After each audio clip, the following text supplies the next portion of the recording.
Hello everyone, welcome back to IGNOU academy में आपका फिर से स्वागत है। तो आपका इंतजार खत्म। बहुत लोग मुझसे पूछ रहे थे कि सर क्वेश्चन आंसर्स कब आने वाले हैं, क्वेश्चन आंसर्स कब आने वाले हैं।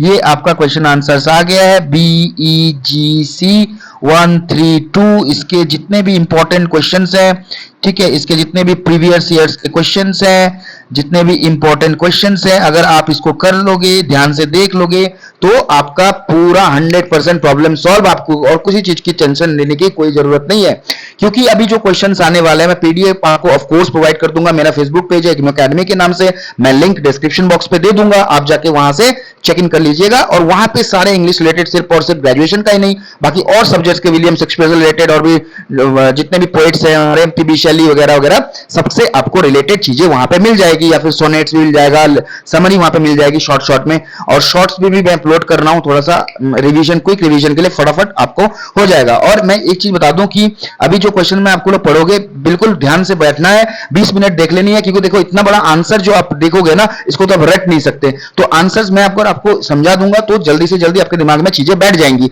और हाँ, ये चीज में ध्यान में रखना है कि मैं ज्यादातर इंग्लिश में बताऊंगा, थोड़ी थोड़ी जगह पर मैं हिंदी में बाइलिंगुअल आऊंगा, क्योंकि आपको आंसर्स इंग्लिश में ही लिखने हैं, हिंदी में आप आंसर लिखोगे नहीं। तो वर्ड स्टॉक्स अगर आपको नहीं मालूम चलेंगे, तो सर ने क्या पढ़ाया था, वर्ड स्टॉक्स पढ़ाया था। चलो, वर्ड स्टॉक्स अगर सर ने पढ़ाया था तो वर्ड दिमाग में अगर बोलूंगा मैं, तो आपके दिमाग में बैठ जाएगा। ये नहीं कि पीडीएफ आपको वहीं पे मिल जाएगा, पीडीएफ वहीं देख लीजिएगा, ठीक है। और आप बने रहिए हमारे चैनल में। अगर वीडियो ज्यादा पसंद आए तो लाइक, शेयर, सब्सक्राइब जरूर करिए, दोस्तों के साथ शेयर कीजिए, और फ्री ऑफ कॉस्ट है तो लूट लीजिए फायदा। चलिए बढ़ते हैं आगे बिना लेट किए हुए। चलिए पहला क्वेश्चन देखते हैं हम लोग, ठीक है। बहुत इंपॉर्टेंट क्वेश्चन है, प्रीवियस क्वेश्चन से, ये कर लीजिएगा, कुछ चीजें और देखने की जरूरत नहीं है। What do you understand by the term Dalit? Is Dalit literature written for a purpose? Explain. Dalit literature से आप क्या समझते हैं, दलित क्या चीज है, और वो लिटरेचर किस कारण से लिखा गया था, ये जानना जरूरी है। देखिए, कोई भी रिलेटेड क्वेश्चंस आते हैं, अगर सेम क्वेश्चन नहीं आएगा, इसको थोड़ा सा बदल भी सकते हैं, पर आंसर्स आपके सेम ही होंगे तकरीबन, ठीक है। चलते हैं बिना लेट के हुए बढ़ते हैं आगे, है ना। और चीजें याद रखिए कि मैं इंग्लिश में बताऊंगा, कहीं पे जब जरूरत है बाइलिंगुअल मैं कर दूंगा। The term Dalit literally means broken, oppressed और डाउनट्रोडन, ठीक है, पिछड़ा जिसको बोलते हैं। अभी तो खैर है, क्योंकि हमारे बाबा अंबेडकर जी जो हैं वो बहुत ही काम किया, अच्छा काम किया। अभी सब लोग हम बराबर है, बराबर होना भी चाहिए, है ना। कोई भेदभाव नहीं होना चाहिए यार। देखो, कभी हम ब्लड लेने जाते हैं, खून लेने जाते हैं, किसी से पूछते हैं हम किसका ले रहे हैं, नहीं ले रहे हैं, तो इसको जाति धर्म पहले जमाने में था, अभी तो धीरे धीरे कास्ट सिस्टम बंद हो रहा है। चलिए बढ़ते हैं आगे। Used for those communities in India that were historically treated as untouchables. अगर वीडियो ज्यादा फास्ट लगे तो उसको आप सेटिंग में जाके स्लो या फास्ट कर सकते हैं, आगे पीछे बढ़ा सकते हैं, ठीक है। विद द कास्ट सिस्टम्स, ठीक है। तो हिस्टोरिकली ट्रीटेड, इसको अनटचेबल्स बोला जाता था, इनको ट्रीटेड किया जाता था, इनको with in the caste system. पिछले जमाने की मैं बात कर रहा हूं। The word gained political and social significance during the 20th century, especially through the influence of B.R. Ambedkar and later the Dalit Panthers movement in Maharashtra. Unlike earlier labels such as Harijan, the term Dalit represents self-respect, resistance, and assertion of identity. Dalit literature refers to writings produced mainly by Dalit writers who expresses the experiences of caste oppression, humiliation, exploitation, and social exclusion. ठीक है, cast operation होता था, मतलब operation cast की वजह से इनको धिक्कारा जाता था, ह्यूमिलिएट किया जाता था, एक्सप्लॉइटेशन होती थी, तो ये सारी चीजें हैं। It emerge strongly in Marathi literature during 1960। Marathi literature में इसके बारे में बहुत बात की गई है। Later spread to Hindi, Tamil, Punjabi, Gujarati and English writings. Dalit literature is not merely literary expression, it is also a social and political movement, ठीक है, सोशल और पॉलिटिकल मूवमेंट भी है। Dalit literature is definitely written with a purpose, ठीक है, इसमें बिल्कुल कोई पर्पस है ना। क्या पर्पस है? देखो, उनको जो उनके प्रॉब्लम्स, उनके चीजें लोगों के सामने लाना, है ना, बराबर का एक नजरिया देना। its main aims is to expose the injustice of caste system, expose करना injustice जो caste system के विरुद्ध जो होता था उसको expose करना, and give voice to those who were silenced for centuries. Mainstream Indian literature often ignored the lives and sufferings of lower caste communities. जो mainstream Indian literature थे, इनके बारे में बात नहीं किया करते थे। Dalit writers therefore began writing from their own experiences, अपने experiences में दलित राइटर ने अपना लिखना शुरू किया, क्योंकि उनको ज्यादा मेन लिटरेचर वाले उसमें ज्यादा वैल्यूएशन नहीं आती थी. Their literature is rooted in realism and lived experience rather than imagination alone. One important purpose of Dalit literature is social awakening. It seeks to make readers aware of discrimination and inequality existing in society.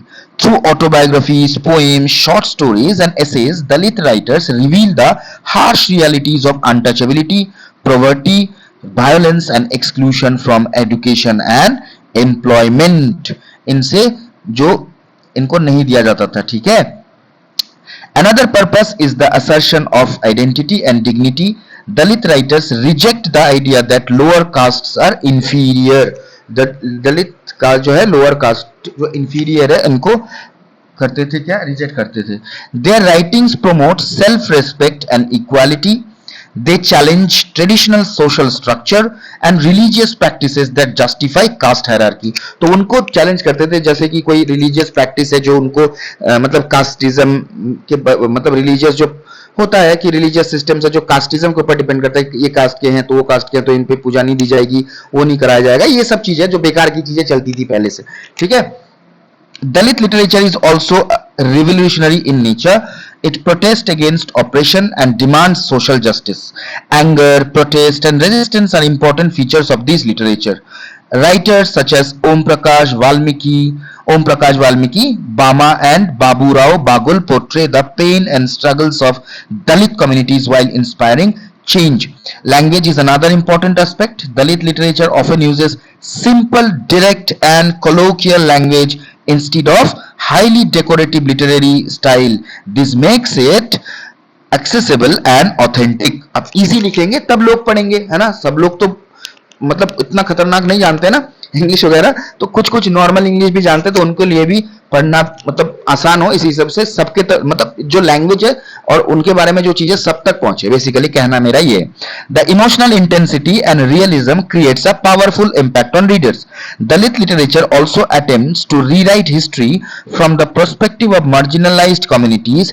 It questions dominant narratives and highlights the contribution and struggles of Dalits in Indian society. Thus, it becomes a tool of empowerment. Critics sometimes argue that literature should be free from political purpose.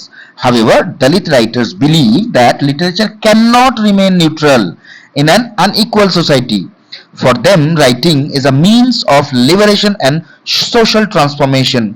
In conclusion, the term Dalit represent oppressed communities striving for equality and dignity, जो अपने equality और dignity के लिए, श्रद्धा के लिए लड़ाई करते हैं. Dalit literature is deeply purposeful because it seeks to expose injustice, assert identity, inspire resistance, and promote social change.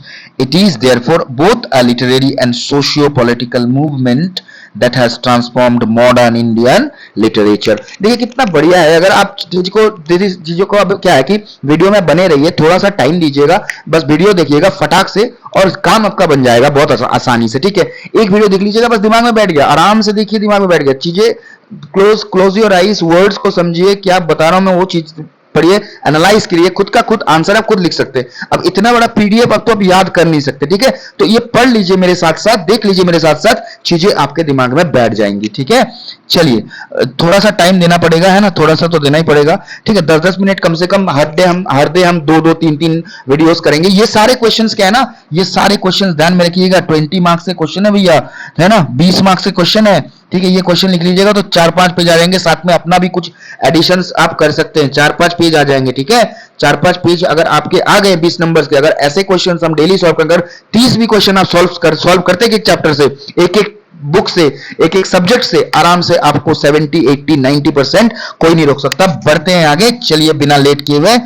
और चैनल में नए हैं तो भैया सब्सक्राइब जरूर कर दीजिएगा, दोस्तों के साथ शेयर जरूर कीजिए, और भी वीडियो पसंद है तो लाइक और कमेंट जरूर करना है. बिना कमेंट के पता नहीं चलता आपको चाहिए क्या. आपकी डिमांड नहीं होगी तो मैं कैसे पूरा करूंगा आपकी डिमांड, है ना. तो मैं भगवान अंतर्यामी तो हूं नहीं कि फटाफट आपके जो चीज है कि समझ जाऊं. तो आपको कमेंट बॉक्स में जरूर मेंशन करना है कि भैया कौन सा सब्जेक्ट है, ये क्या चीज चाहिए. आज एक कमेंट और आया था, जो भी कमेंट्स कर रहे हैं बहुत बहुत धन्यवाद आप लोगों का, ठीक है.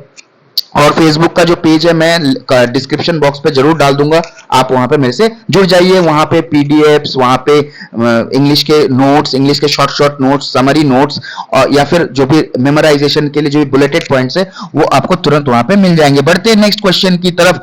Number 2, what according to NK Nayak, याद रखिएगा ये कि क्वेश्चन बैंक है। क्या है ये? क्वेश्चन बैंक है। क्या है ये? क्वेश्चन बैंक है। यहाँ पे सारे चैप्टर्स के क्वेश्चन एक साथ आपको मिलेंगे प्रैक्टिस के लिए, ठीक है। जो भी एग्जाम के लिए आ रहे हैं बच्चों, फटाफट जुड़ जाइए, ठीक है। बिना लेट किए हुए, दिक्कत नहीं लेनी है, टेंशन नहीं लेना है, बिना फ्री ऑफ कॉस्ट आपको सर, है ना, पूरा फ्री ऑफ लेक्चर देंगे, कोई दिक्कत वाली बात नहीं है। 20 मिनट बिताइए और नंबर लेके जाइए, ठीक है। चलिए, what according to Nayak, N K Nayak, is the relevance of Indian English literature. अब इंडियन इंग्लिश लिटरेचर का क्या इंपैक्ट है? N K Nayak considers Indian English literature an important and meaningful part of Indian culture and literary tradition. According to him, Indian English literature has relevance because it reflects Indian experience, values, traditions, social realities through the medium of English language. English language के through से हम India के values, traditions, experience, social realities, ये सारे चीज लोगों के सामने ला रहे हैं। Nayak rejects the argument that Indian English literature is foreign or artificially simply because it uses English. तो ये चीज को रिजेक्ट करते हैं कि ये इंग्लिश हम लोग लिए नहीं, अपना बनाए खुद, ठीक है। बोलते हैं कि इंडियन इंग्लिश लिटरेचर है, ये फॉरेन लैंग्वेज नहीं है या आर्टिफिशियल नहीं है, ये हमारा ही लैंग्वेज, हमने कुछ कुछ वर्ड से भी तैयार किया है, ठीक है। ये बोलते हैं, मतलब मानते हैं। He believes that literature should be judged by its content, creativity and cultural significance rather than by language in which it is written. तो लैंग्वेज को हमें जज करना चाहिए कल्चर, कॉन्टेक्स्ट, इसके ऊपर में, ना कि किस भाषा में लिखी हुई है। Indian writers have adopted English to express Indian sensitivity and experiences. One major relevance of Indian English literature is that it presents India to the world. Through novels, poems and essays, writers portray Indian society, Indian culture, religion, history and politics. यही तो है ना, novel poem पढ़ के, assess के पढ़ के ही लोग हमारे बारे में जानते हैं, यही कहा गया है। Readers across the world learn about India through the works of Indian English writers. Thus, this literature acts as a bridge between India and the international community. Indian international community के लोग तो इसी को चीज को देख के तो जानते हैं, इन चीज को पढ़ के। Nayak also argues that Indian English literature reflects the complexity and diversity of Indian life. It deals with themes such as colonialism, nationalism, social reform, caste discrimination, partition, gender equality, cultural conflict. तो यही सब चीजों के ऊपर ज्यादातर deal करती है। Therefore, it becomes an important record of India's social and historical development. Another important aspect is the contribution of Indian English literature to the growth of modern Indian identity. Indian English literature growth जो modern India हो रही है, इसका भी एक तो historical background देता है। During the colonial period, Indian writer used English to express nationalist feelings and challenge colonial stereotypes. तो जब कॉलोनियल टाइम पे थी, या फिर जब हम इंडिपेंडेंस की लड़ाई कर रहे थे, उस समय बहुत सारे राइटर्स जो थे वो भी इंग्लिश में ही लिखते थे, इंग्लिश न्यूज़पेपर लिखते थे, ताकि लोगों को पता चले कि हाँ, हम भी इंग्लिश जानते हैं, हम भी, मतलब तोड़ना रहता कि वो अंग्रेजों का कहना यह था, ये तो इंग्लिश जानते नहीं, ये क्या ही पढ़ेंगे, क्या समझेंगे। तो उनकी जो ये गलत फहमी थी, उसको दूर करने के लिए हम लोगों ने इंग्लिश में लिखना शुरू किया, इंग्लिश में लोगों को समझाना शुरू किया। राइटर्स सच एज, देखो यहाँ पे कुछ नाम है, सच एज राजा राव, मुल्क राज आनंद, आर के Narayan, created literature rooted in Indian realities while using English creatively. तो इन्होंने इंग्लिश को बहुत अच्छे से इस्तेमाल किया और बहुत अच्छे अच्छे कहानियां भी लिखी हैं। Nayak further points out that Indian English literature has developed its own style and character. Indian writers often incorporate Indian words, idioms, myths and cultural references into English. As a result, English becomes Indianized. This gives Indian English literature a unique identity distinct from British or American literature. According to Nayak, Indian English literature also provides a platform for marginalized voice. ठीक है, जो middle class के लोग हैं उनके लिए भी एक, मतलब वॉइस का काम करता है, मतलब एक जागरूकता के लिए भी एक अच्छा प्लेटफॉर्म है। Women writers, Dalit writers and regional writers use English to reach wider audiences and express their concern. अगर कहीं का समझ लो आप, इंग्लिश क्या है, हर कोई लोग, मैक्सिमम लोग इंग्लिश पढ़ते हैं। अगर आप किसी भाषा में लिखते हो, कहीं आप कहीं और से बिलोंग करते हैं, किसी स्टेट के दूसरे पार्ट से बिलोंग करते हैं, तो आप क्या करेंगे, वहां के भाषा लिखेंगे तो लिमिटेड हो जाता है। अगर आप इंग्लिश में लिखेंगे तो ये नेशनल, इंटरनेशनल हर जगह जाता है, तो लोग लिखते थे, है ना। जैसे मान के चले वुमेन राइटर्स हैं, दलित राइटर, ये लोग इंग्लिश में लिखते थे। दस the language becomes a medium of empowerment and communication. Another relevance lies in education and intellectual discourse. English functions as a link language in multilingual India. जैसे मैंने कहा अभी थोड़ी देर पहले, Indian English literature therefore helps in creating national integration and academic exchange among different linguistic communities. Nayak also emphasizes literary excellence. Indian English writers have achieved international recognition and enriched world literature.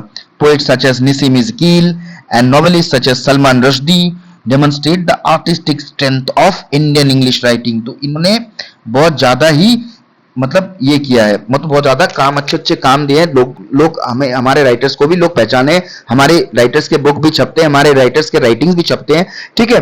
तो चीज ऐसी है, तो मतलब कहा जाता है, ठीक है। देखिए कुछ कुछ पॉइंट्स है ना आपके, कि आप जो आंसर लिखेंगे ना, आप चीजें क्या है कि देखिए ये हर जहां पे हर एक यूनिवर्सिटी, सिर्फ इग्नो नहीं, हर एक यूनिवर्सिटी के जो बच्चे पढ़ रहे हैं, चाहे वो किसी भी यूनिवर्सिटी के हो, वो ये आंसर यूज कर सकते हैं। कोई लिमिटेड आंसर नहीं, ये बहुत सारे रिसर्च करने के बाद में बनाया गया। ये कोई अगर मतलब आपको कहे कि हाँ बुक से मैच नहीं, देखिए आपको आंसर प्रेजेंट करना है। इग्नो कभी भी रोट मेमोराइजेशन नहीं मांगती है, इग्नो मांगती है एनालिसिस बेस्ड आंसर्स, कि आप कितना रिसर्च करके पढ़ रहे हैं। अभी इग्नो का पैटर्न पूरा चेंज हो गया है, ठीक है। अभी किसी भी यूनिवर्सिटी का पैटर्न पूरा चेंज हो गया, वो एनालिसिस बेस्ड मांगती है कि आप जानते कितने हैं। अगर आप अच्छे से देख के जान के पढ़ेंगे तो आप कभी किसी जॉब के इंटरव्यूज में जाकर फेल नहीं होंगे, ठीक है।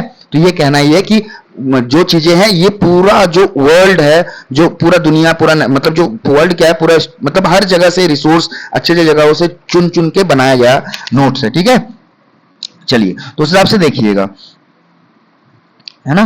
चलिए, नायक ऑल्सो एम्फेसाइज, ये तो अभी मिला था, ठीक है। Indian writing, however Nayak acknowledged criticisms that Indian, कुछ कुछ क्रिटिसिज्म है, क्रिटिसाइज किया कुछ कुछ ने, तो उनको एक्नॉलेज भी किया है नायक जी ने, तो एम के नायक जी ने। तो देखेंगे, Indian English literature mainly educated readers, that Indian English literature reaches mainly educated readers. तो इंडियन इंग्लिश लिटरेचर जो है वो एडुकेटेड जो लोग हैं उनके पास ही जाता है।